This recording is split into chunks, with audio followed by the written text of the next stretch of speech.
If you see someone in the wild and you have something to say to them, make it more than just like, I'm a fan of you. Make it like, how can I work with you? I'd love to keep in touch with you. I did get pretty complacent without even realizing it, of like, oh shit, I'm paying my bills completely off my art. But then I woke up one day and I was like, wait, if I don't start making films, nobody's going to make my stories for me. I'm just going to be like in this thing. And so I think in some ways I am successful, but is that the level of success I want to be in? No, there's levels of success to it.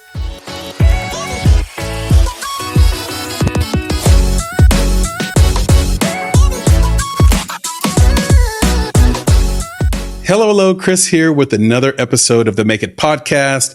And this is an Indie Talk week. And I have my good friend and guest on this podcast, Roxana Baldovin. Roxana, say hello. Hi, guys. Thank you, Chris, for having me on today. Absolutely. Can we just call you Roxy for the rest of the conversation? Absolutely. I like to say I'm like I don't know if you guys know this, but Robert De Niro, everybody calls him Bobby. Mm-hmm. So that's kind of like my Bobby is Roxy for sure. You do call yourself the spiritual Spielberg. Yes. As well. Is that more aspirational, or is that more where you are with your music videos and documentaries you shot? Like, where did that come from? What's the story? So that's really interesting because I do believe that in my early days of music videos, I mean, I don't believe, you can go on the YouTube comments of my early videos. It was very much like, third eye things and Illuminati. Like I started my career in conscious rap. And so, with that came a lot of crazy theories on my comment sections of my videos. Actually, for my Doja Cat video, Tia Tamara, someone created a whole 12-minute long video about how we were secretly working for the Illuminati and all this Illuminati symbolism in the video. But I would say it's definitely aspirational because I have not made a feature film yet. That's something I'm working on now. And I think that it's aspirational, but it's also where I am in my heart. And I think you have to be at a certain place with yourself before you can release it to the world. So I think it's something I've always been. But I was talking to my business coach, Danielle Bigby, and she was talking about, when we were talking, she said to me, where do you see yourself? What kind of films do you want to make? And, I want to make spirituality mainstream. I think that I really like alliterations. So spiritual Spielberg, but more like in the realm of Christopher Nolan. You know what I mean? Yeah. He takes these like crazy concepts that are, bigger than we are, but he somehow makes them blockbusters. So, I want to talk about past lives, and I want to talk about, communicating with the afterlife, but not in some in a way that doesn't make you seem kooky, in a way that's like, it's just something we can't understand, but it's something that's absolutely out there. Yeah. And there's a lot to dig into there. So, and we are going to definitely dig into that, because there are these weirdos that think that Doja Cat is like a devil worshiper, and there are all these weird things going on. And they're just, I always view it as like, these are just people that are actually afraid. They're like afraid of everything. And so, because think about it this way, like Doja Cat is, I think, 5'2". Yeah, she's like a shorty. She's so tiny. Yeah. So what if she were a devil worshiper? Let's just say it. Like, what if she worshiped the devil? Then what? Right. Then what? Okay. I don't know. Nothing. Like, is all of a sudden she have the nuclear codes? Exactly. Is all of a sudden she going to grow into like Beelzebub and like come and eat your head? No, Doja Cat's a tiny little thing. Like, I'm not. Yeah. Now I'm 6'3", 240, so I'm not afraid of Doja Cat, but maybe somebody is. Okay, I'm 5'2", like Doja Cat, so I'm I'm not a devil worshiper. I wouldn't call myself. But I do admire the artistry she's been putting out. So, and I think that it's interesting. Like Lil Nas X made this video, Call Me By Your Name.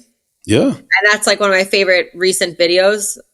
I think it's incredibly done. But people on the internet were going crazy about that video. They were like, it's not art. That's so satanic. What is he teaching the kids? And it's like, these concepts have been talked about. Like Doja Cat made a video, Paint the Town Red. Yep. And it was based on her own artwork that she was creating. And when I looked at that artwork, it looked like what, Bruegel was doing in the 1500s, 1600s. Like the concept of the devil in art has been around, for very, very long, since the beginning of time, since Egypt. Exactly. So it's nothing new to create art around the devil. I think she's just kind of trolling her fans, But I will say that I was definitely at the forefront of her career trajectory, like awesome. When things started changing for her. So it's really amazing to see her growth and where she's gone with it. Yeah, no question about it. And before we get away from it too far, let me rewind and do my job here and make sure the audience knows who the heck you are. Who is this woman who's at the forefront of Doja Cat's career? So if you don't mind just telling us, what we might know you for and what you're working on now. All right. I'm a music video and commercial director. You might know me for some of my music videos, such as the Tia Tamara Doja Cat, Little Uzi Vert P's and Q's, Nicky Jam Uchiwala if you're in the Latin market.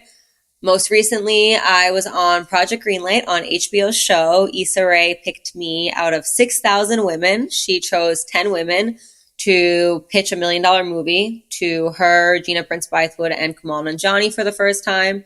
And so that was a really cool career accomplishment for me. But yeah, my work has gotten over 1 billion views. I'm in the 1 billion view club on YouTube. So that's pretty cool. I love all that. That is so impressive. And I hope we get a chance to just cover a lot of this in the time that we have. But I do want to start with something that may not be obvious to the audience, which is that you're an immigrant from Poland. Yes. I just came back from Poland. I spent over a week there. I went to Warsaw, Krakow, and Auschwitz.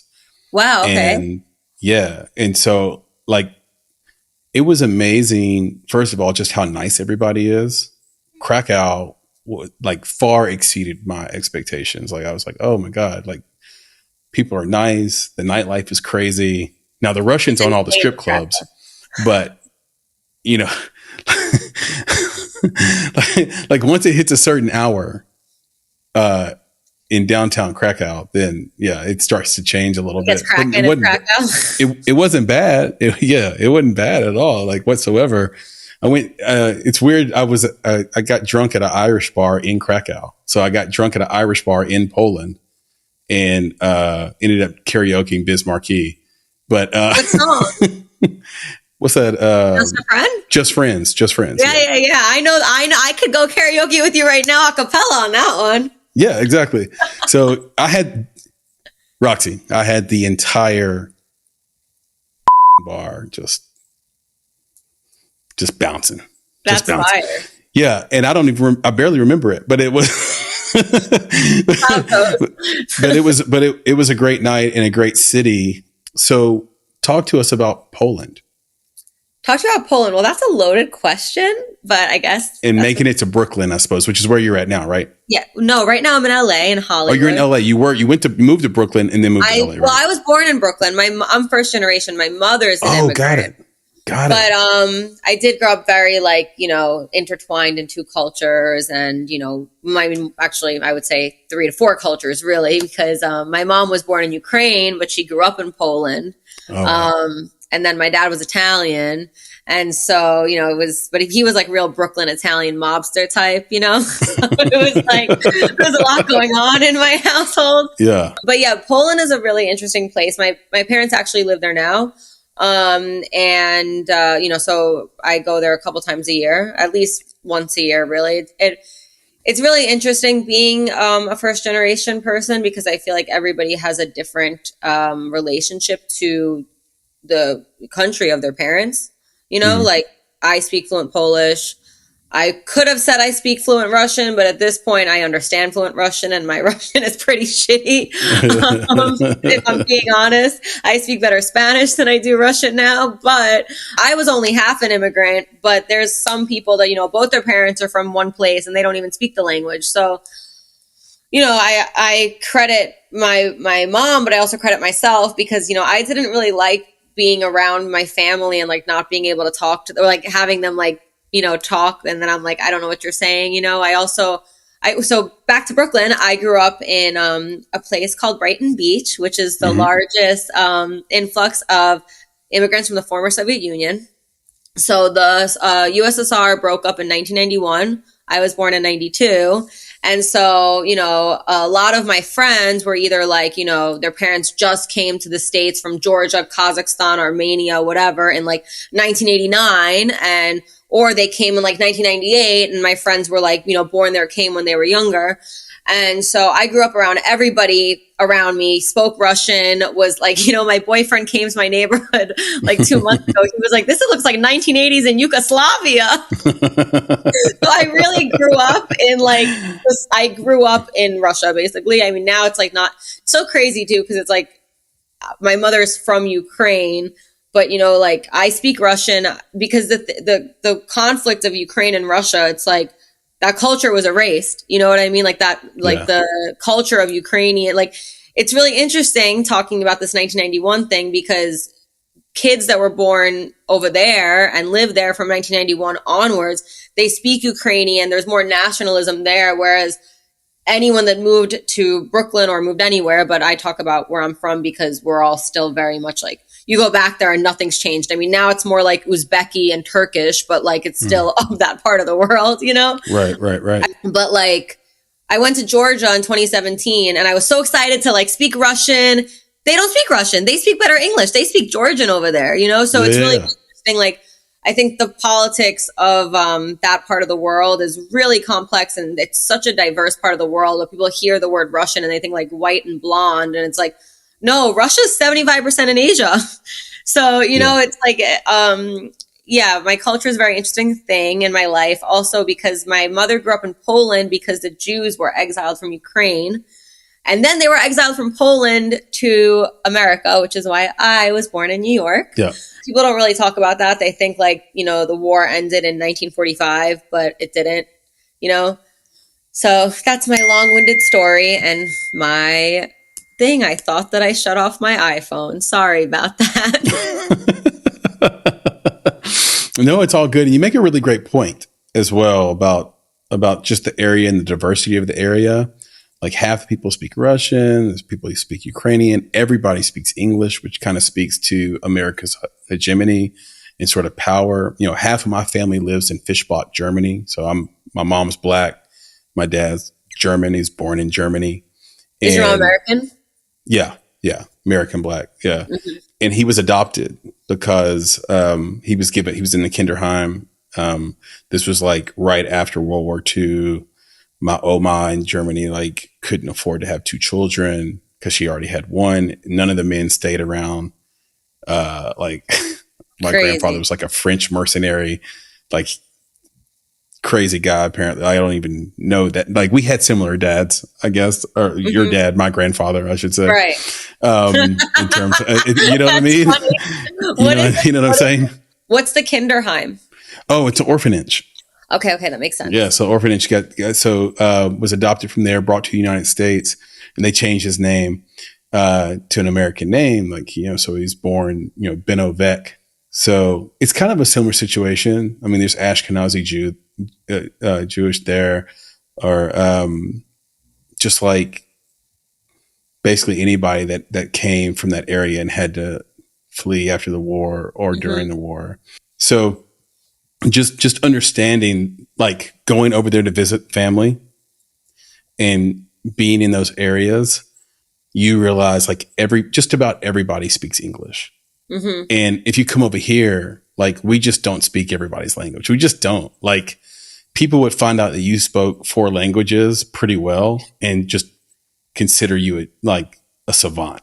I know people do look at me like that. And then I'm like, this is so basic. I want to speak like 9 languages. I want to be a polyglot. Like, and the more you like delve deep into that, the more you're like, like, because I recently realized, you know, like, oh, you speak a couple Slavic languages, you could understand any Slavic language. And so like I've been watching tennis Mm. lately, and like Novak is from Serbia, right? But Right, like right, right. the signs that the fans say in Serbian, like I'll test myself sometimes too. Like I'll like read his Instagram captions, and then I'll like go to see translation, and I'm like, wow, I understood a lot of this, you know?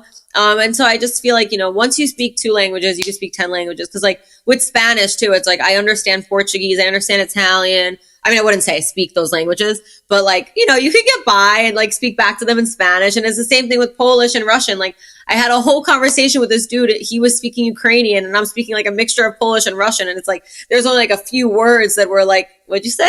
You know? Yeah, yeah, yeah, yeah. So I, So yeah, language is you're on your way to 9. I'm on my way to 9. Languages fascinate me though. I love linguistics. I was going to study linguistics in college, but it's like, shout out to anyone who has done that because I don't know what you do with a linguistics degree. Shout out Noam Chomsky. You turn into Noam Chomsky. That's Does what he you speak did. a lot of languages? Well, he's a linguist. Oh, I didn't even know. I mean, I Yeah. know he's like a philosopher, but I guess, okay, there you go. You learn a lot about people. That makes sense. I'm pretty Okay. sure, you know, but an author and all those things. Yeah, that's true. So you know, it's great. And well, also I should just say, and you can confirm this with me or for me and for the audience. Mm-hmm. Children of immigrant parents tend to be very studious. Like there's a demand put on your schoolwork. Absolutely. No, 1,000%. I mean, you get an A-. It's like, what happened to the minus? Yeah. Yeah. Like, 100%. I honestly like, I didn't even think not going to college was an option. You know what I Yeah. mean? Like college was like, you have to go to college. And then like by my senior year, like I already started directing videos and stuff. And I mean, I stayed in college because we have 1 year left, whatever. But I was like, I could have dropped out right then and there. And I think now, and it's funny because now I think my mom like sees it more, but it's like the most successful people I know never went to college. You know, it's like, Yeah, it's a weird kind of paradox, right? But it's weird because like in the research coming up to this conversation, like you're a person who has like incredible self belief, and you don't let fear like get in your way at all. And I think that's something, even though those can be cliches at this point in the zeitgeist, and in the world, it's like it's still something that really gets in people's way every single day. And I think a lot of times people that don't need college will just go because that's what they're supposed to do. And it's mhm. safer, and people would rather. I have guy friends that like maybe won't say it out loud, but I know for sure will pick safety over freedom every single time. 100%, thousand And I percent. think immigrants don't think that way. I met a girl at the Fayetteville Film Festival. Shout out to Cassie Self and the Fayetteville Film Festival. And her name is Diana Campos. And she is a NYU graduate, right? So not like Harvard, but certainly not, Krappenberg State. Like it's not like a Kraftenberg State. yeah, Yeah. it's not like a crap college, right? It's like a very good college. Her father and mother were chicken catchers. Do you know what a chicken catcher is? I can imagine it's someone that puts chickens in cockfights.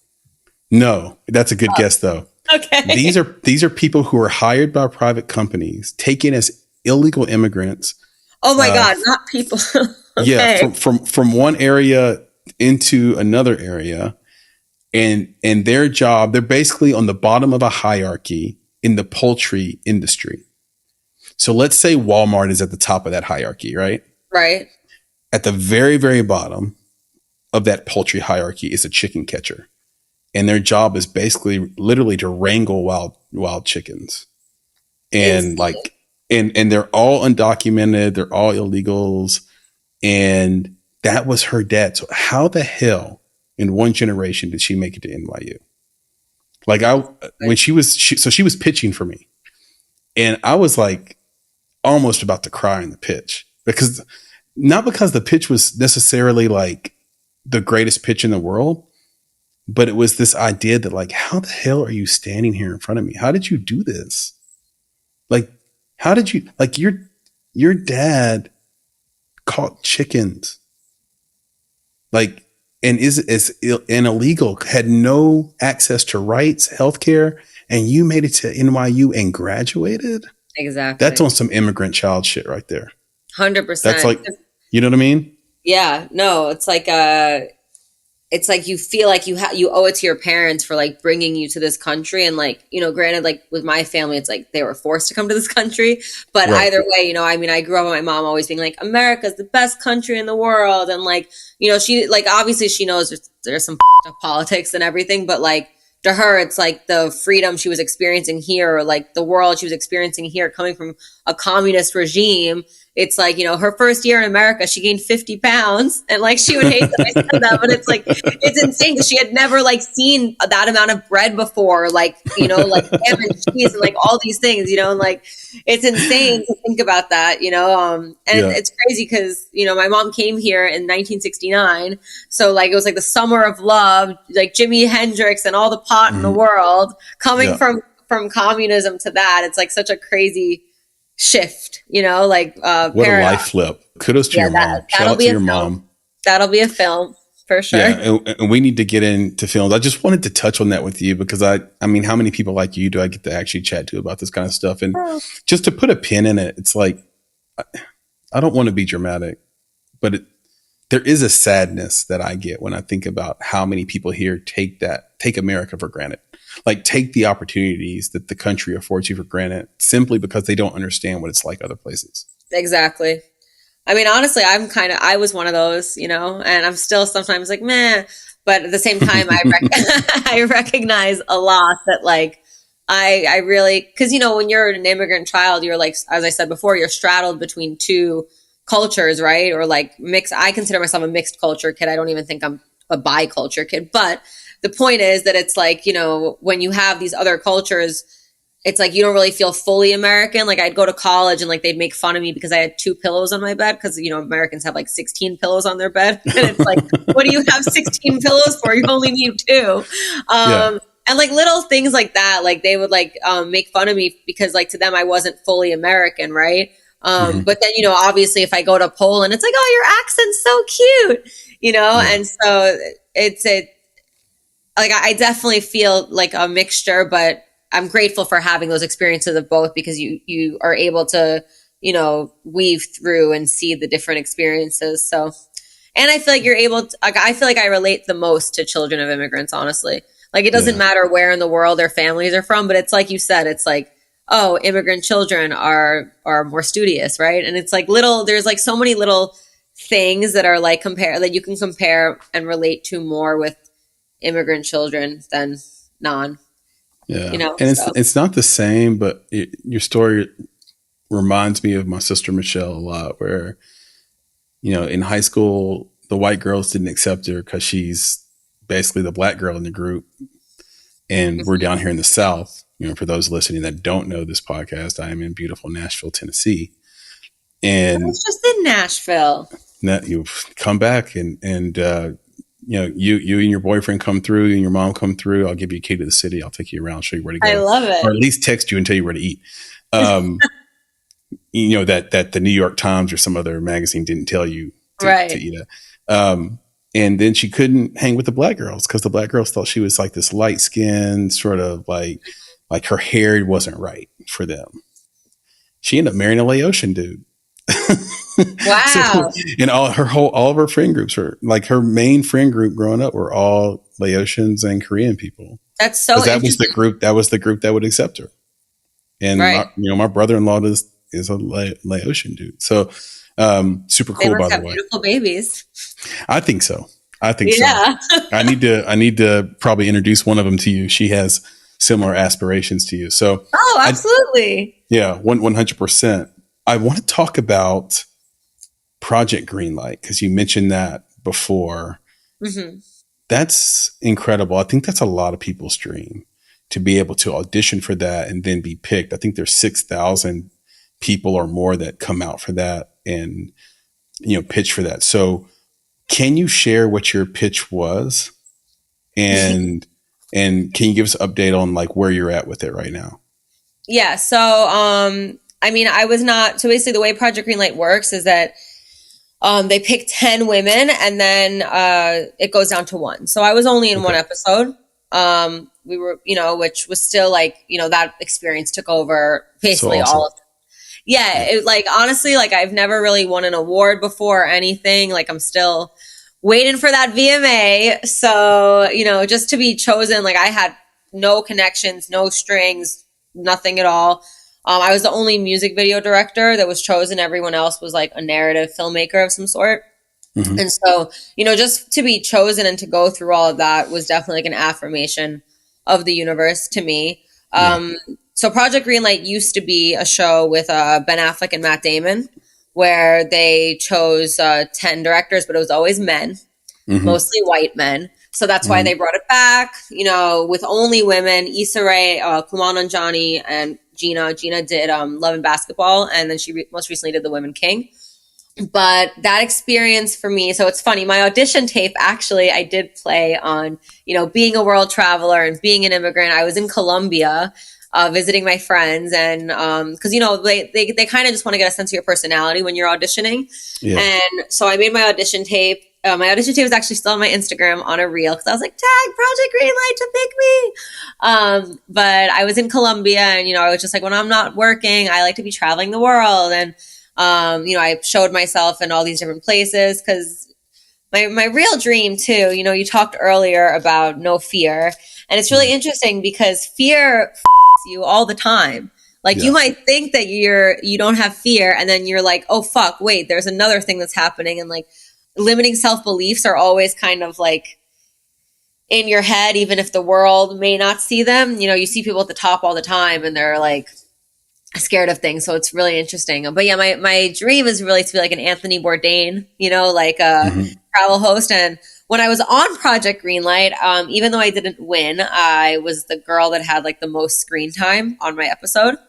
And so afterwards, a bunch of producers came up to me and they were like, you need to be hosting more. You're such a good on-camera talent.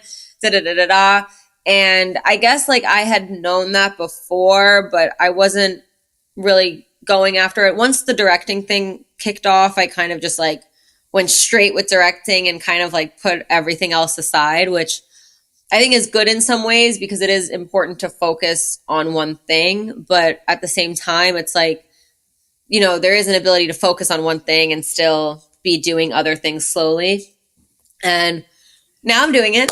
So basically a big lesson for me out of that, I filmed 2 episodes, 2 different, I did one, my Poland one is on my YouTube, Where in the World is Señora Directora, because my friend Fernando, he was not a friend at the time. At the time, he was just a fan on the internet, and he was in London, and he saw that I was in Poland, and he was like, hey, I want to come out to Poland and shoot you.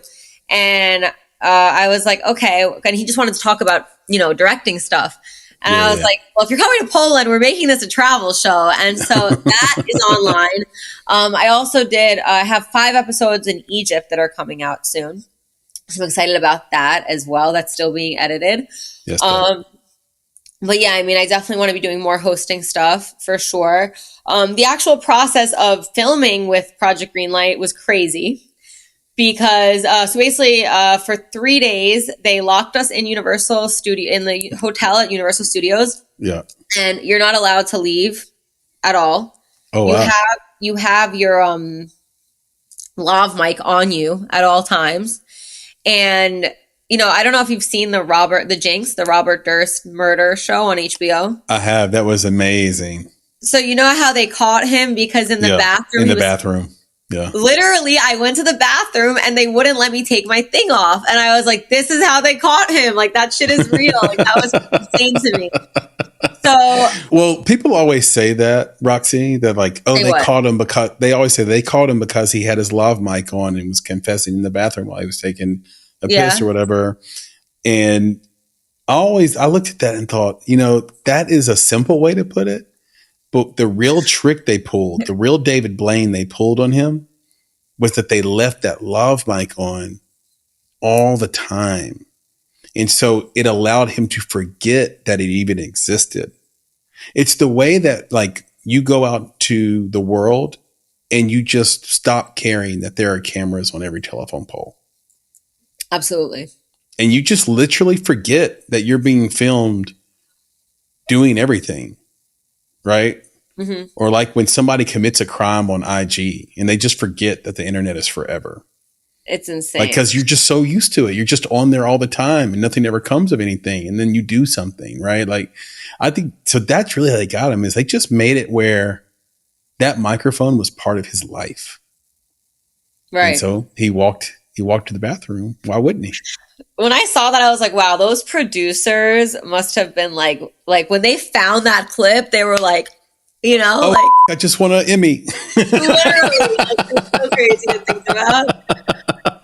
So yeah, so they wouldn't let you take it off, which is weird. Like, is there like a penalty if you would have said, "Hey, I'm going to the restroom, chill out"? No, because I mean, the girl that ended up winning, Miko Winbush, I mean, she was, you know, she throughout the experience, not when we were just all there, but I'm saying like, if you watch all of Project Greenlight, you know, the producers were getting really mad at her because she kept on taking it off and she was having meetings without them and stuff. So, yeah, you know, I was abiding by the rules like a good immigrant girl. Nothing wrong with following the rules. But no, that experience was insane. Shout out to all these people that are on like Love is Blind and The Bachelor and things like that, because those 3 days where I was filmed nonstop and it was about my career, like I had never felt so exposed in my life. Also because like the stress and anxiety of like not knowing what they're going to end up using of you. Right. You know what I mean? Yeah. You don't know what's like, going in the edit. And then you're like, you don't know how they're going to paint your picture. And like, I'm just naturally a confident person. And so, you know, they kind of painted me out to be like a Kanye type, which I mean, there's nothing wrong with, I mean, now maybe he's a little problematic, but like overall how he felt about his artistry, like he had every right to feel that way about his artistry, you know, like in the Yeezy documentary when he's like banging on the door playing All Falls Down and they're like, you know, like kind of like, so after I left the experience, I was like, like, are they going to like, cause so the girl that, won, her mom died. Right. And the story was a mom and daughter story. And so I had found out that her mom died, like, you know, she died like within the year of the filming. And so I found out that her mom died, and then my dad died too. Right. And so when she won, they were like, oh, do you have anything to say? And I like you know, I got emotional because I was like, oh, her mom definitely, you know, made this happen for her. You know, it was her mom that did this. But I was like, oh my God, are they going to make my tears seem like I'm like sad and jealous because she won, when it's like, I just got emotional because I was like, wow, her mom really gave this to her, you know? I don't even remember what ended up in the cut now, to be honest.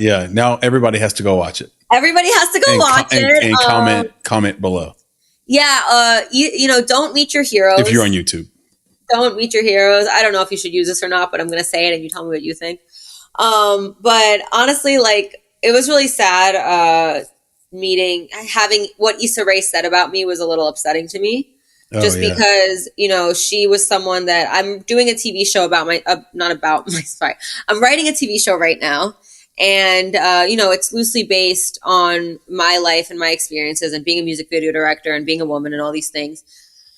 And, you know, so I studied Insecure for like a year before even getting on the show, just like as a basis of like, you know, its similarities to my show, whatever. And then, you know, the first thing she said about me on camera was, she reminds me of one of those people that when you ask them what they want to be when they're younger, they're just like famous. And it was like so because I'm like, number one, Issa, you've put yourself in everything you've ever made. You didn't want to be famous. Number two, it's like, you know, I thought it was a show that was championing women. And then like you see a woman, like to me, my whole thing is like, I want everyone to feel confident in themselves. You know, like I'm not out here thinking I'm better than anyone. I want you to think that you're the best version of you.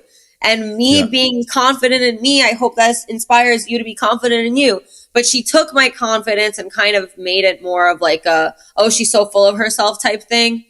But it's like you said earlier, having self-belief, like if you don't believe in yourself, how can anyone else believe in you, you know? So I feel like having self-belief is super important. And it was a little upsetting to me, like how they twisted my self-belief and made it more of like a, you know?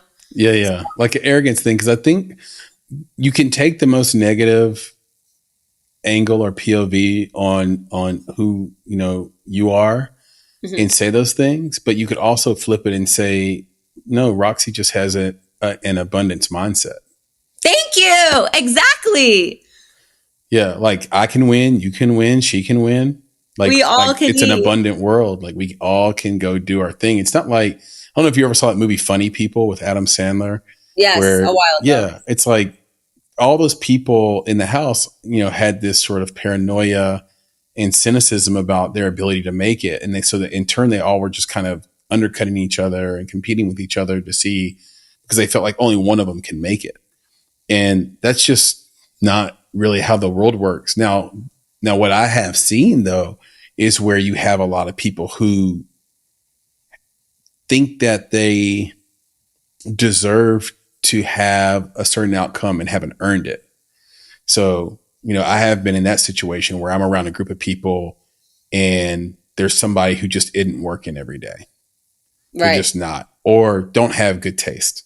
Like they just can't buy that. Like either you have good taste or you don't. And like you connect or you don't.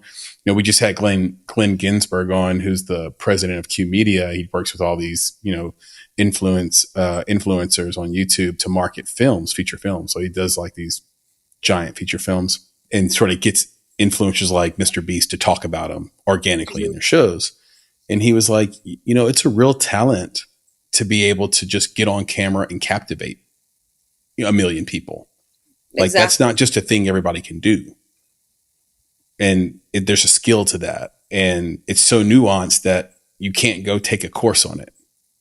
And it's just one of those taste things again. Like you're either somebody people look at and don't want to turn off or you're not. And so I think that's happened. But in general, if you said 5 people live in a house, they all have great taste, they all work equally hard on their craft, and they all have real talent, then all 5 of them are going to make it. Exactly. It's the premise So, of your podcast, right? Everybody's on the path of making it for themselves. That's right. Yeah. It's a little bit of a double entendre because, when this podcast started, it was just me going around to film festivals because I'm just like you. I went to school for journalism. Really? So, yeah. So I have a journalism degree, mass communications, and where did you go to school? Middle Tennessee State University. Okay. So fun trivia, largest university in the state of Tennessee. Okay. So larger than UT Knoxville, and in terms of enrollees. So my journalistic brain was like, let me just walk around and stick this recorder in people's face and just ask them, what does it mean to you to make it? And most people replied, I just want to pay my bills doing my art. And, at the time I was just very accepting of that answer. And I think I've come to find that maybe 80% of them want a little bit more than that, maybe 90%. Like it's a little bit more than that. They don't want to just like get by paying their bills doing their art. They also kind of want to be recognized for doing great art. They also want to be rich, and maybe they also want to be famous. So I think that making this podcast was like, okay, you can make it and get all those things, the money, the fame, the awards, but to do that, you have to make it. So you have to know the technical, like how to use this camera, which is a nice segue to asking you about how you got started in music videos. Because I think for a lot of people listening, they're like, yo, you worked with G-Eazy, you worked with Doja Cat, you've worked with Snoop Dogg, you've worked with Wiz Khalifa. Like you've shot videos for them. That is the dream. Like, how do I get started doing that? And so I am curious how you got started in that, and then also how you picked up the technical part of it, like controlling a set as a director, knowing what shots you want, knowing what look you want, lighting, everything. So it's two things. It's really interesting because number one, I felt what you said on a visceral level just now with that making it thing, because that's a realization I had. I mean, I've always wanted to like be big and be like a rock star in the industry for sure. But I feel like I did get pretty complacent without even realizing it, of like, oh shit, I'm paying my bills completely off my art. But then I woke up one day and I was like, wait, I want to make movies. And if I don't start doing that now, which I'm super grateful, and I love music videos and I would never bash them at all. But I'm just like, if I don't start making films, nobody's going to make my stories for me. I'm just going to be like in this thing. And so I think the optics of it are like, oh shit, she's so successful. She's worked with Snoop Dogg. And like, yeah, I think in some ways I am successful, but is that the level of success I want to be in? No, there's levels of success to it, you know? Right. To answer your question though, I think I maybe won the geographical lottery in the sense that I grew up in Brooklyn. And so, you know, in Brooklyn, I feel like a lot of people are inherently creative, and there were rappers that needed videos. So the first video I ever made got 12 million views. And that was like, I didn't know. I mean, I'm credited as DP in that. Yeah. Which, like, I mean, yeah, I don't even like, it's so funny maybe it's imposter syndrome, but I'm like, it was a Mark II, 5D camera. Oh, yeah. You know, like this was like TVT, but there's a few things to it. It's like, number one, I met G-Eazy at a concert, like as in he was watching the concert. It was Turnstile. I saw G-Eazy in the crowd, and I was like, it's funny because a boy ditched me that night. And I met my boyfriend through G-Eazy. So it's really funny how the world works. I was so upset that this dude ditched me. And the minute I saw G-Eazy, I was like, nope, the universe has a bigger plan for me. I mean, I didn't know that it was going to end up with me shooting my biggest budget music video in Paris and then meeting love of my life. But, that's how the cookie crumbled in the end. Yeah. But just me seeing G-Eazy, I was like, this is a sign from the universe that I need to go up to him. And so I went up to him and I was like, yo, I'm a music video director, da, da, da, da. And I had actually written 4 treatments for G-Eazy. And there's like running joke for music video treatments, like prior to. I could also talk about the treatment process if you'd like as well. Sure. Because I think the treatment for a music video is so much different than for a feature film or for a series. Even, yeah, definitely. Because the music video versus commercials are so different. Yeah. So there's a running joke in the music video world where, writing a treatment for G-Eazy, because like back in the day, they used to get like 50 directors to write a music video treatment for G. Wow. Like it would be ridiculous. And so, when I met G, I was like, oh, I wrote all these videos for you. He's like, what songs? And one of the songs that I said never even came out. And so he got super excited. He was like, yo, take my number right now. Take my number right now. And I actually contacted G 4 times. He lives in New York now. So, once I was in New York, I was like, yo, okay, this is my last night. What's up? But I texted him 4 times before he answered me. Yeah. And then the 4th time he answered me, we met up in the studio. He played the song like within a second, where like there was I love him so much. Like that's my boy. We just we vibed about all these things. And then, a month later we're in Paris together. And I'm super grateful for that opportunity, because I don't think a label would have ever hired me to do a black and white video in Paris. I mean, first of all, they'd never hit me up for black and white because a label likes to pigeonhole you. Number 2, if you write, hey, I want to shoot this on location in Paris, they'd be like, bye. Yeah. So I say all this to say that perseverance is key, and also, like you said earlier, I think it was before we were filming, like how I'm always going for it. It's like, if you see someone, like the worst that would have happened, me going up to G, he would have been like, nah, I'm good. Sorry. Right. But like I tried, and you miss 100% of the shots you don't take. So like, listen, I met Sofia Coppola the other day I went to see, I'm in the DGA, which is amazing. Another big accomplishment of mine.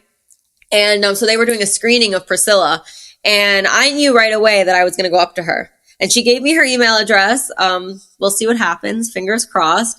But she even got like a little, taken aback, because I don't think she was expecting it. It's like all these other people are like, can I take a photo with you? And I'm like, I don't give a about the photo. I just want your contact, so yeah, I just feel like if you see someone in the wild and you have something to say to them, make it more than just like, I'm a fan of you. Make it like, how can I work with you? I'd love to keep in touch with you. Like, and they, I met some dude from One Direction, Louis Tomlinson. He's like the least famous One Directioner, right? Yeah. I don't really care about his music, but at the time I was still like, hey, what's up? And this gave me the guy that drives his bus and was like, talk to my manager. And it's like, so sometimes you're not going to always win in those conversations, but least you could do is try. Yeah, and I think the Sophia Coppola thing is very interesting. I love that you are bringing that up about sort of how to approach someone who can help you out. So instead of being nervous or being making them uncomfortable or asking for a selfie, the approach has to be a little different because for them, that's happened to them 1,000 times that day, and for you, it's the best moment of your life. And it reminds me of this saying in business, which is that if you want advice, ask for money. And if you want money, ask for advice. And so this idea of going up to Sophia Coppola and saying, how can I work with you? How can I stay in touch with you? I would just love to learn from you, get advice from you, will probably turn into money for you. I can't remember this guy's name. He did the card counter. And I think he met Scorsese the same way. And now Scorsese will EP movies that he's written and directs. And That's I think with Sophia. I think the last one he did was the card counter. I could have the story wrong about how they met completely, so I need to be fact checked on that. But I just know that they have this relationship where people will think it's a Scorsese film, but it's this guy instead. Yeah, Paul Schrader. Okay, I'm going to look the story up. Yeah, shout out to Paul Schrader, who made the card counter, which is very, very, very, very underrated. And you should all go watch that. Has Oscar Isaac. Oscar Isaac is like, I'm happily heterosexual, but very, very. That's your boy crush. Pretty close. I love it. Pretty close, Roxy. Oh my goodness. But yeah, also it's talent. It's talent. I'm highly, highly attracted to talent. Like I have this theory that like there's a reason why men always fall in love with a girl with a guitar. Yeah. I feel it. Like guys can't resist that because in the guitar's metaphor, it's a metaphor for having a talent. Totally. For being on a journey that isn't about money or, oh, I'm Miss Independent or I don't need you. Men want to feel needed. Trust me. We want to feel needed. But this idea that they need to get on the moving train that is you, that's attractive. It's like, exactly. I can hop on this train or not, but that train is leaving the station. Like she's got something. Right. And then there's a lot of females that have nothing.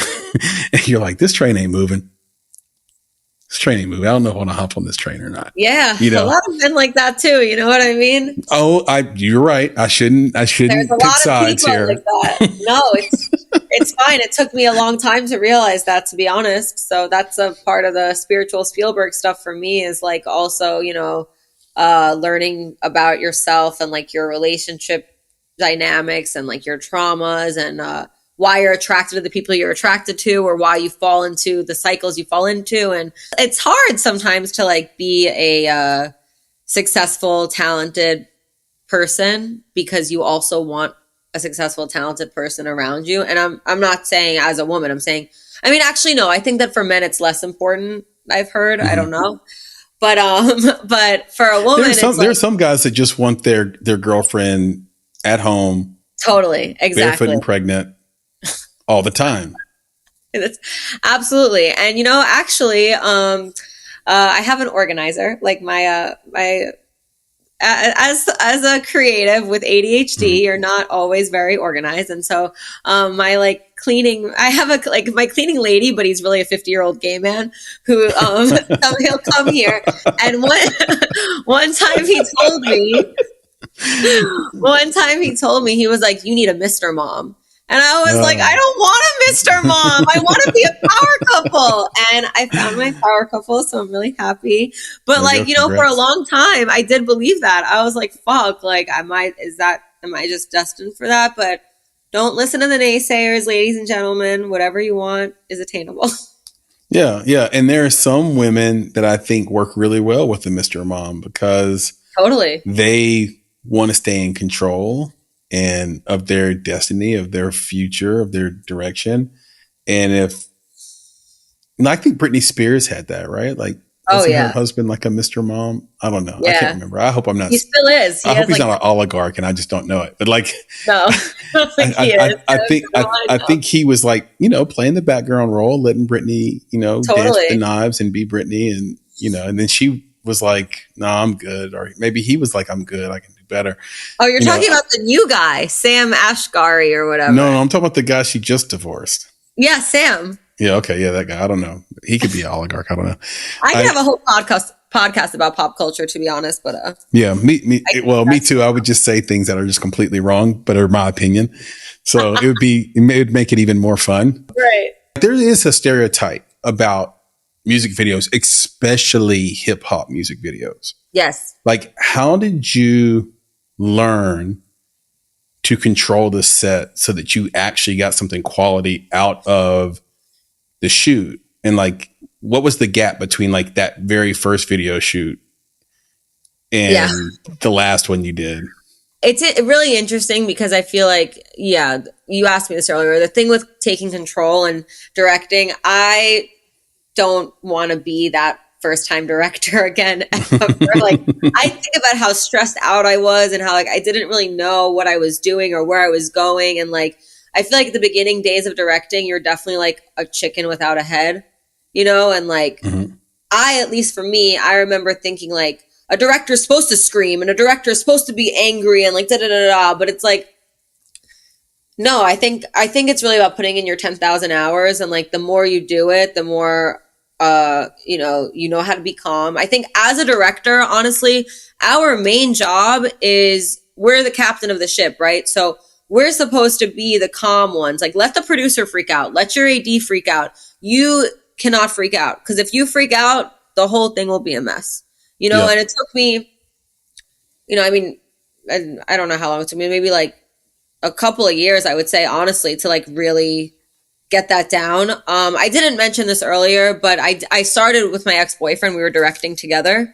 And so the gap in between when we were directing together and when I started directing alone, that was 8 months of me not working because nobody would hire me because they were like, oh, well, what have you done on your own? And so when I started directing again by myself, I think that that was really like a new chapter for me in terms of like, I think that like 8 month gestation period of me not directing. I remember the first time I was back on set, I was so nervous and I was like, can I even do this on my own? And, we rented out, it was the Neon Trees video, Feel Good. And we rented out the whole hotel, the Saguaro Hotel in Palm Springs. And it was like a huge production. It's funny because I feel like once I started directing on my own, I actually had full control over the set. Whereas directing with a man, because there really is that power dynamic of like, well, he's the man, so I'm going to talk to him. And like, I think people do it without like, I don't even think, I think it's so like subconscious, and so I couldn't even really own my like director control role when I was directing with him, I feel. So once I started directing alone, it was like, okay, well, I'm the person controlling the ship. And so I think just like knowing your role is super important. And I think the more you do it, the more you learn, and a big part of it is trusting your team, because like as a director, you are not supposed to be the one. Like, of course, there's director DPs, don't get me wrong, but it's like if you're directing, you're and shooting and producing and editing, like directing is such a team sport that like you have to have people that you really trust to man or woman their department, Yeah. So yeah, your team is everything as well. Yeah. And it's the number one thing. So I was on a panel recently and there's a bunch of independent filmmakers, first time filmmakers, and they were all saying, if I had to do this again, I would have listened more. I would have listened more. I would listen more. It just came up so many times, or I would have trusted my team more. And so I'm hearing what they're putting down, right? Like I get it. Like, yes, you were trying to control the whole thing so that your vision came through the other side of your shoot, even though, the thing you write is different than the thing you shoot, is different than the thing you edit, right? Like Totally. I know a lot of filmmakers who are like top 5% screenwriters and bottom 5% editors, and therefore their movies aren't good. So it's a tough thing, or it can work in any number of ways. You could be a bottom 5%, bottom 10% storyteller through the camera, because that's what the director's doing. They're directing the actors, and maybe you're not getting the performances you should have got from those performers. And maybe when you're working and sort of scouting the location with your DP, or if you are the DP, like your setups aren't good. And so the way you're telling the story through the camera doesn't work. And therefore, Right. when you get to the edit, your editor's frustrated, or there's not enough B-roll, there's not enough film. Like in a music video, you're trying to like nail it, like almost like you're Hype Williams. Mm-hmm. And like in a movie, you need the extra stuff. So your editor has a bunch of different, things to Right. play with. You might forget that you have to get all the reaction shots. You might forget that you need plates for everything, so that you have a possibility to change backgrounds or to use VFX if you need to. Like, these are just things that happen in independent film when you're shooting, and you're like, damn, my movie didn't come out like I wanted to. Okay. Could have been, did I write well? Did I shoot well? Did I edit well? And did I try to take too much control? I think, though, the one thing they didn't say is what you just said, which is that, yeah, you need to listen to them and take their suggestions, but they also are looking for a leader. Exactly. Like, it is your set. You and the producers, you could argue maybe the EP as well, if it's not an ivory tower EP. Like, Right. it's your set. You're in control. It's your job to keep everybody safe.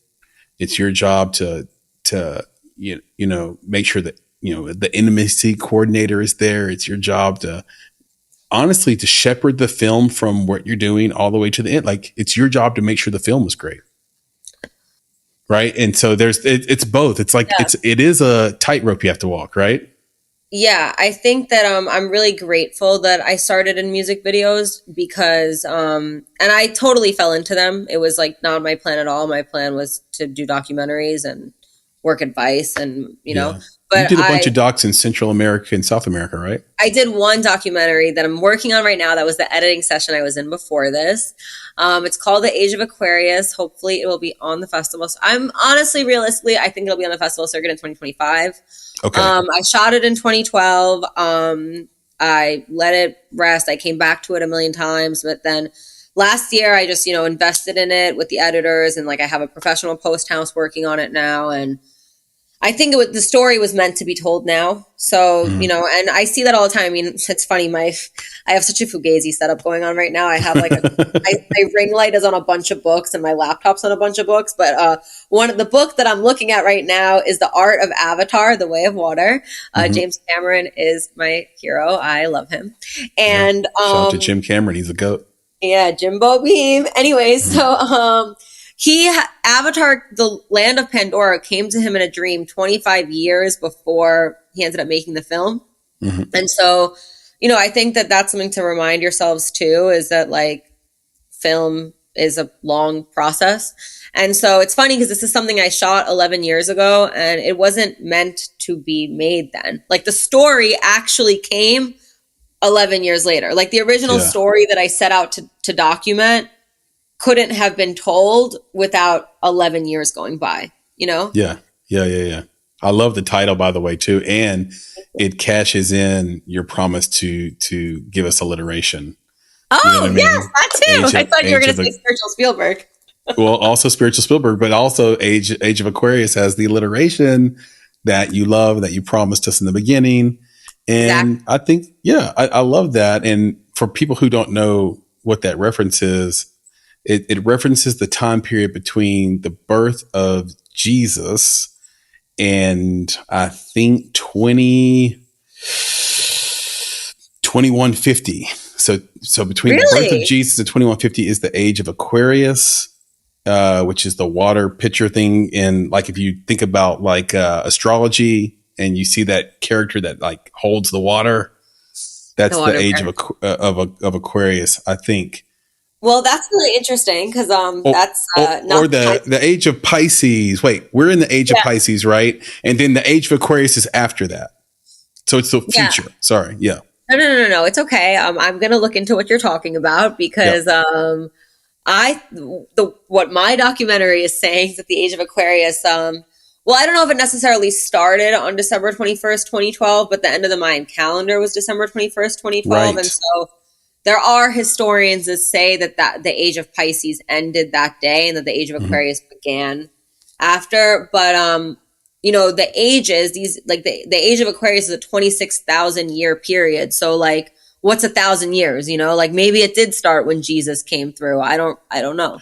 Yeah, You know? it's all, you're right though. It is astrology, and the Mayan calendar is different, but it's all astrology based, it's all star based. So basically, if you look at the story of Moses, Moses didn't want people to worship a false idol. Mm-hmm. And there are, images of him even in movies like slamming down the false idol of the bull. And the reason it's a bull or a ram is because that is what comes before the age of Pisces.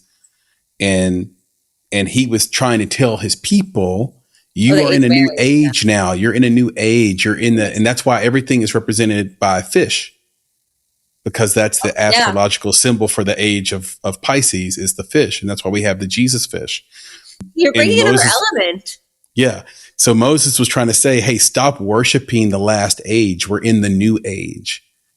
And then in the Bible, where it says, follow the man with the water in upstairs to the new home, it's something like that. I can't remember the exact words. Mm-hmm. He's talking about the man with the pitcher that leads you into the new age of Aquarius. And that's why in the Bible, Jesus, not Joseph, but from the First Testament, but Jesus says, I'll be with you until the end of the age. Because then there'll be time for a new God. Wait, so when is the end of the age for Jesus? He's I thinking thought 20. it was 2150, but I might need producer Elise to double check it for me or something. I But yeah, I mean, think it's 2150. no, I mean, you honestly gave me like a new section of my documentary to check into. So thank This you. is why we do this, Roxy. Yeah, Roxy, this is why we have exactly. these conversations. It's No, so I much love fun. it. It's where we're at. So let me ask you this, because we have this rule called no mercenaries. And Okay. obviously you have to hire new people, especially like on set, like when you have PAs or like people who are going to do like different jobs on set. You might have different teams, national team, LA team, for example, or Mm-hmm. some different things like that. Depending on how many locations you have, it's just cheaper than like packing everybody up and flying them to the next location. But you do need to have your core team in place. So this transition from music videos to narrative filmmaking, how are you going about building your team, and who do you have in place so far? Well, that's really interesting. So, in general, like I definitely have my core team, but I feel like my core team kind of shifts around sometimes because sometimes people aren't Mm-hmm. available, so then you go to another person, and like depending on the project, whatever. But my one of my core DPs, Taylor Randall, I mean, he just did he's like Tyler Perry's core DP recently too. He did a bunch of Yeah. like Tyler Perry's recent movies.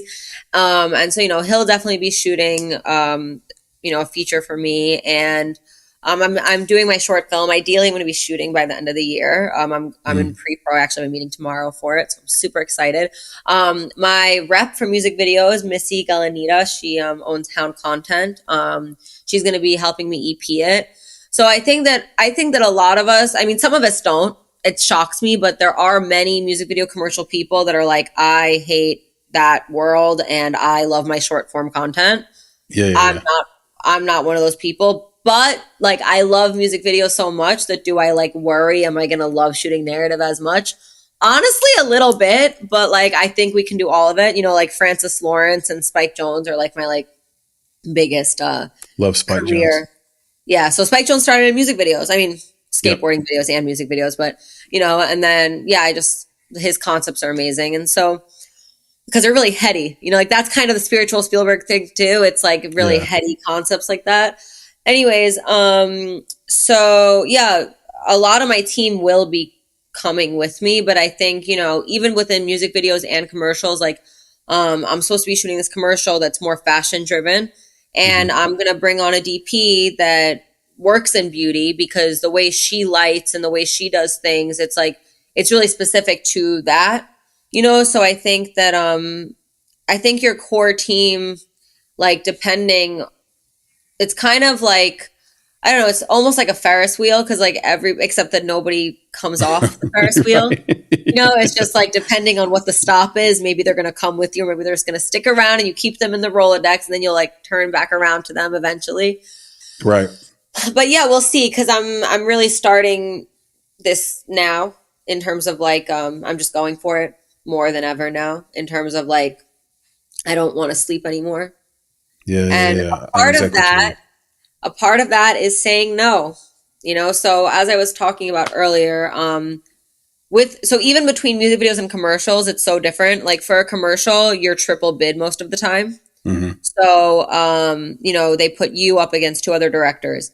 I just did a Marlboro commercial, which was like so Congrats. amazing. That's what I was in Nashville for, actually. We shot on the Of tobacco course. farms. Of Yeah, course. we shot Marlboro. in Hopkinsville, Kentucky. Oh, wow. Okay, cool. Familiar with Hopkinsville? Absolutely. Yeah. Absolutely. So I was there for a week. It's like I'm so excited for this to come out, except the sad thing about working with tobacco is that it's like because it's so regulated, it only lives on their website, so you can't really be like promoting it so much. Hmm. But anyways, I bring that up because so I was triple bid initially against two other directors that are like I love them, like I don't know them personally, but like I love their work.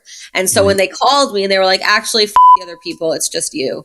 I was like, it really like made me like feel like that was one of those moments where I was like, oh shit, like because I have days where I'm like, oh, I'm not where I want to be, da da da da da. And so it was like when they told me like, no, forget them, it's you. I was like, it kind of like again was one of those affirmations of the universe that like you're doing well, like stop worrying, basically. Yeah. But I bring that up to say like, okay, with that situation, like they just picked me and that was amazing. I didn't have to like put together anything, but most of the time you go against two other people, and commercials are super transparent because you know that they tell you, even if they don't tell you who you're bidding against, it's easy to find out who you're bidding against, and Yeah. you know that it's just three people in the running, so they don't really waste too many people's time. Not to mention commercials have more money, so with commercials, like usually the production company that hires you is going to give you someone to help you write the treatment and someone to help you source images for the treatment. Right. Whereas in music videos, you could write a music video against 15 other people. They won't tell you who it is. They won't tell you that you didn't get the job. No one's paying you for your time and no one's giving you a team to help you write it. So if you want to hire people to help you, you're going to have to pay them. And so it's the Wild Wild West. I don't know if you're familiar with the fact that they call music videos Wild Wild West, but it's the Wild Wild West, which is like, yeah, it's great because our creativity gets to run amok. But there's the downside of the Wild Wild West, which is like, okay, well, just as much as there's no rules in your creativity, there's no rules in the way they're playing the game either. So I say that I bring this up to say like about the saying no. It's like my mom likes to say that I've written like 5 feature films at this point with the amount Yeah. of time that I've spent writing music video treatments that never get made, you know? And it's Wow. like, Yeah. yeah, and so it's really shitty. It's like I almost prefer watching a music video that gets made with a treatment that was better than mine because I understand why I'm not chosen. Right. Yeah. Yeah. But it's Yeah. like there's so many factors too. Like I've written so many treatments that don't get made because they never put out the song or they decide to not do a video for it. So like sometimes it's not even about you. It's that they don't even end up making anything at all. But then other times it's like I watch videos and I'm like, they literally just shot them in a warehouse with 4 quasars. And I wrote this like amazing treatment in the wilderness, like, like with all this VFX. I don't know, I'm making a scenario up, but like that has happened many times where I watch the video and I'm like, are you kidding me?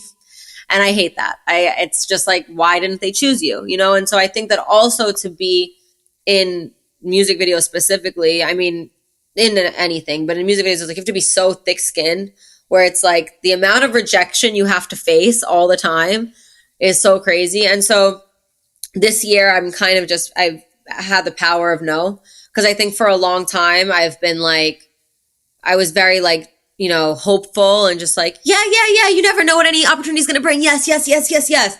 And then you get to a point where you're like, wait a minute, I'm spending all this time on other people's dreams or like other people's focus points. And then I'm losing sight of my own dreams. Like I have like 5 feature films that I want to make. And then I have 2 TV shows. And then I have this documentary. Like I have so many things that I'm cooking up in my head. Yeah. And I've had the same to-do list for like 3 years.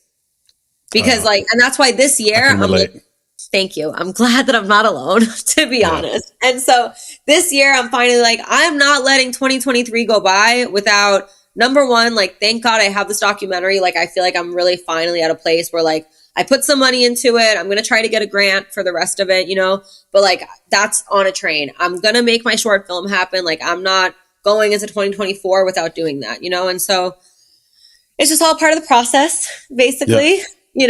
But you're right. When you have a bunch of things that are sitting there waiting to be done, it starts to eat away at you, and it keeps you up at night, quite Yep. frankly. And it actually leads you to just all sorts of weird, bad habits because you're trying to distract yourself from the fact that you have those things that you're supposed to be doing, but they're so big and so hard that you sometimes don't know where to start. And I think just the power of no, like you said, is so important, because I think maybe that's step one. Step one is saying no to the shit that is keeping you from doing the things you really want to do.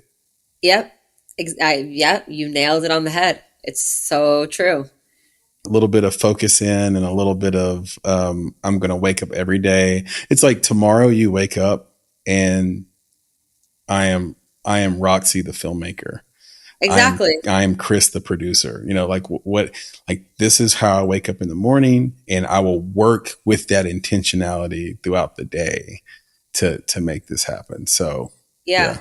And I think we have to give ourselves deadlines too, Mm-hmm. because it's like, I feel like, yeah, like, your to-do list ends up becoming the same for 3 years because you're just like, yeah, I'll get to it eventually. I get to it eventually. And then like you get a music video treatment and then you get a commercial treatment and the possibility of getting the treatment, it's such a gamble and a risk of like, well, I might get this job and I might make $10,000. Or if I don't get the job, I just wasted 5 days of my life and I made no money. And that was 5 days that I could have spent potentially making more money if my film flew off. And then like I became, the next Oscar winner that I am in my head. So it's like, but I'm at a point now where I'm like, I'm being really intentional with the jobs I say yes to. And you kind of like understand now when they're kind of toying you you Yeah, know? yeah, yeah, yeah, yeah. But I do think in the beginning, it is really important to just say yes to everything Mm-hmm. because you're young, you're starting out, you never know what's going to hit. I mean, some of my most cult following big videos were like not big budgets at all, but it's like you Yeah. never know what song is going to take off or what. And I think also like in the beginning, I don't know if you have the same uh, issue, but it's like it was a lot easier to make things on no money before. Now I'm like, I don't know. I shut down Washington Square Park and we made a whole video with like 100 extras on like $4,000. And I'm like, how the hell did I do that? Like that was like a Yeah. $150,000 concept right there, like Yeah. It's like the Little Dicky concept to me. I compare it to that because when no one knew who Little Dicky was, he could like knock on people's door and like use their house for the music video. Like he has stories of like, I just knocked on everybody's door until they said yes, and I could use right. their mansion. But now that he has Dave and he's like a much bigger star and he's known, nobody will do it for free because everybody knows he can pay. And what happens is your taste gets better, your expectations get higher as you do better Yeah. work, your desire to do better work that's different goes up. But then also people start to know who you are just basically by the way you roll. Like the way Yeah. you roll up to a location, they're like, no, they got to pay me because I don't want to be a sucker here. Why am I giving, Right. why am I giving this successful artist this location for free when they can totally afford it? Like, so there is a lot of that I think that sort of happens, in between. But yeah, it's a great point that you're making.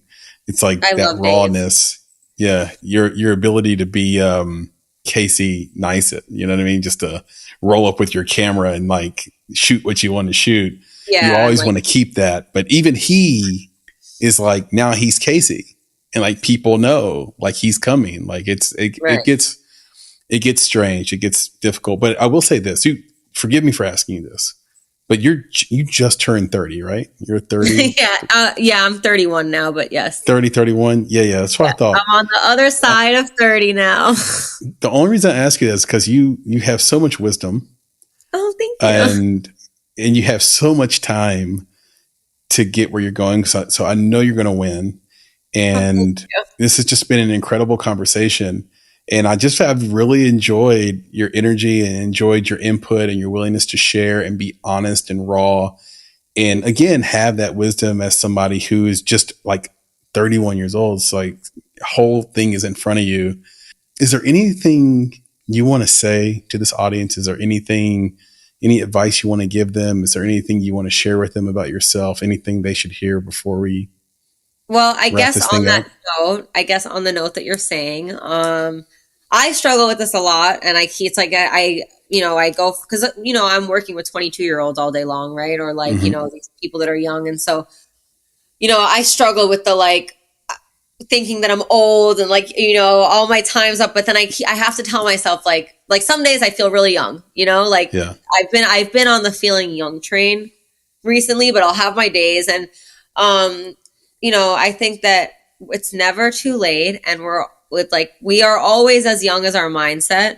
Like my mom started becoming a professional. She's always played with photography and Photoshop and all the things, but she was a working woman, and Mm-hmm. she became like more professional with her art at 50 years old. At 70, she just had an exhibit at the Marriott, the Westin Hotel in Warsaw. Yep. And now like all the Marriotts in the world want to have her art there. I mean, not all, but like, she's going to do Prague next. And then they're talking about Brazil. And like, basically like my mom is in like the renaissance of her career at 69 years old. Shout out to And Warsaw. shout out to Warsaw. Yeah. Yep. And, they Great actually have a place. really poppin' art community there. Absolutely. Follow Yeah. my mom on Instagram. Me, follow her, Larinya, Larynia. But yeah, I just say that to say that, my mom was a super big inspiration to me in that way of like, we are all only as young as our mindset. So, just keep on going after what you want. Life is too short. And yeah, that's it really. I think that's a beautiful, beautiful place for us to stop. And no, we can't forget about you. Tell us where we can find you on the internet, find you on social media, and maybe see some of your work. Okay, you can find me at Signora Directora, so Senora, director with an A, Signora Directora. And then my Instagram, that is my Instagram. That's my Instagram and my TikTok. My website is just my name, roxanabaldovin.com. So yeah, and also follow me on YouTube. Actually, check out my hosting, like, comment, subscribe, and share my YouTube. I think you could find that with Signora Directora too. I'm not sure, but I think if you type that in, you will find me. So. I think you're correct because I subscribed to you earlier this afternoon. Thank you. Are you you're Bonsai Creative, right? Bonsai Creative, but on YouTube we're the Make It Podcast. Oh, I haven't checked my YouTube today. I should go do that. Yeah, so on that, and then the account I use to like sort of troll around YouTube is called Handsome Chrissy, which is an old college name of mine. I love it. Which is hilarious but true. And I've kept it all these years. I love it. Well, we all were stupid. We had like these names that had to end in like a vowel sound or a Y. Okay. And so like, the guy I do this with, Nick, who I wish could have made it today but couldn't. We called him Nicky. In college. So Nikki B Roxy, or Nikki, because the last name is Bugs. So yeah, Chrissy and Nikki, the chocolate studs. And no, I'm just kidding. You're not kidding. That's the next podcast. That's the late night podcast. Yeah. And so all of our friends, like we had a friend named Shannon, but we called him Deucey. Like everything had to sort of, cause he was number 2. And so we had to end everything in a Y or an E or whatever. I love it. Whenever it fit. And so, I just accepted Chrissy, with a lot of pride because everybody loved calling me that. So it was all good. So if you see somebody that's subscribed to you named Handsome Chrissy, it's me. I'll know it's you. Perfect. Yep, there you go. I just shared that. I don't think I've ever said that on this podcast before. So now everybody knows. I'm okay with that. I love it. Thanks, okay with Handsome that. Chrissy. Anytime, Roxy. This has been a blast. I hope we get to do this again. And I just want to follow your progress. Watch you make your way in this world. Cannot wait to watch this documentary. If you make features, I'll be there. If you make a short film, take it to AFM, sell it, make a feature out of that. Like I just think sky's the limit for you. And hey, I'm going to do the same. So if I have projects that I want somebody's honest feedback on, you're on the list of people I'm going to send that stuff to. Have you made a feature film? I've made 3 feature films. I need to watch them. We have one called, they're all in worldwide distribution. Amazing. Yeah. So one is called Another Version of You, and you can watch Okay. that. Directed by Maki Dap. He's the guy I primarily make movies with. And Okay. then we did Kate Upton's last feature film, but it also has Mike Vogel in it and Ted Welch and Christine Woods, who are all super pros and great. Oh And my it's called God. Adult. Okay. Yeah. That's called Adult Interference. And it's like a 90s comedy because they don't make those anymore. Okay. And then we had a horror film / thriller. I think it's more of a thriller called All Light Will End. And Okay. so for those of you that listen to this for Halloween, go check out All Light Will End. It'll be fit right into your Halloween mix. And that did a 2-year run on Netflix. So it was a successful Oh movie my for God. us. Yeah. Yeah, Okay, for I sure. And got then we've done a something bunch of short films and a bunch of other stuff. So yeah, it's been a good run so far, but the best stuff is coming up. Of course, it always is. And so I'm totally with you and your mom. Like, you never have to grow out of, I mean, George Clooney didn't become a star till he's like 46 or 48. Are you serious? So yeah. He was just like a soap guy, like a sitcom guy. Oh, that's true. Like he was acting, but he wasn't a superstar yet. Yeah, it's kind of same with Morgan Freeman. Like they both called on super late. Samuel L. Jackson, I think, called on Harrison late. Ford too. Yeah, you're right. Yeah, I think Because I started acting as well, so I'm like, oh, I'm gonna be a star. Yeah, so there you go. So you can do it. It just matters like, what is your taste level? What is your work ethic? What is your discipline to get up and do it every day and sort of live and walk in those shoes? So you've inspired me to keep going. I hope the same is true. And for those listening to the podcast, you can subscribe to us at Apple or on Spotify or anywhere you listen to fine podcasts. You can reach out to us at contact@bonsai.film. And we will answer 100% of those emails. You can find Nick and talk to him at nick@bonsai.film if you have any questions for why he was not here in this conversation. You can reach out to me on X, formerly known as Twitter, at Flame in Your Heart, or you can just search for Chris Barkley at this point, and I will come right up. And I'm a fun follow on X, so follow me and then ask me any questions you want there, and I will answer 100% of those. And of course, on any social, you can find us at _Bonsai Creative, and we answer those DMs as well. And so with that, I will leave us with the credo. The credo? The credo. So we end every one of these, Roxy, with a credo. And the credo is be better, be creative, be engaged. Thank you for listening, everybody. Go follow us on YouTube, subscribe. And Roxy, I'll talk to you soon. Make sure you follow her out there, guys. Absolutely. Thank you so much. Have a beautiful day. You too. This has been a blast. Yes. Bye, Chris. Bye.